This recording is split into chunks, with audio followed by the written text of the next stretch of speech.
आज सुबह दोबारा हमारी इंतजामिया से बात हुई, उन्होंने कहा कि हमने सारे लोगों को रिहा कर दिया है, लेकिन जब हम यहाँ पहुँचते हैं तो पता चलता है कि अभी तक रिहा नहीं हुए। इसलिए हम मुतालबा करते हैं कि जितने लोग यहाँ पर गिरफ्तार किए गए वो भी सारे रिहा किए गए, और बलूचिस्तान के जिन शहरों के अंदर एहतजाजी मुजाहिरीन ने इस धरने से यकजहती के लिए एहतजाज किया, जितनी FIRs काटी गई वो FIRs ख़त्म की जाए, तमाम लोगों को रिहा किया जाए, और उसके बाद ही जो असल मामला है उसके ऊपर मुज़ाकरात और बातचीत और उन मसाइल को हल किया जा सकता है। सर, ये जो कुछ अफराद कुछ लोग जो है इस तहरीक को जो है एक नेगेटिव रुख देने की कोशिश कर रहे हैं, उनके बारे में क्या कहेंगे?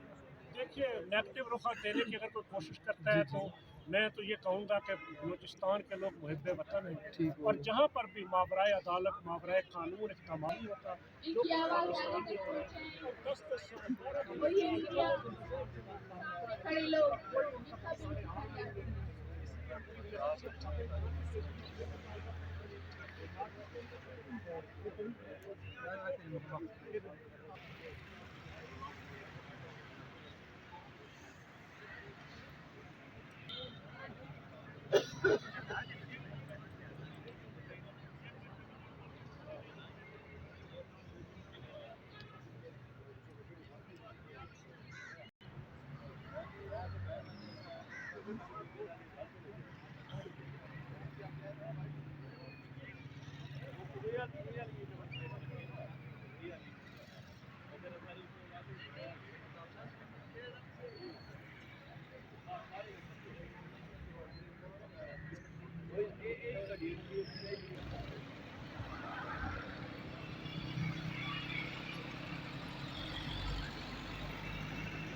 इस्लामाबाद प्रेस क्लब में औरंग बलोच का धरना जारी।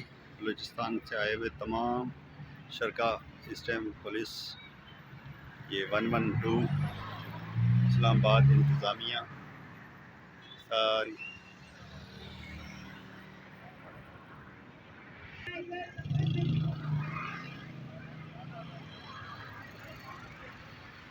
इस्लामाबाद पुलिस का ये हाल है। इतने मुजाहिरीन ने जितनी इस्लामाबाद की नफरी लगा दी है, इतना खौफ बलूचिस्तान वालों ने।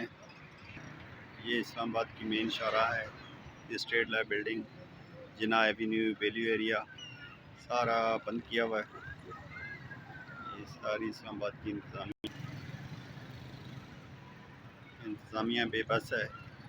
कोर्ट के आर्डर हैं, उसके बाद लोगों ने आके एहतजाज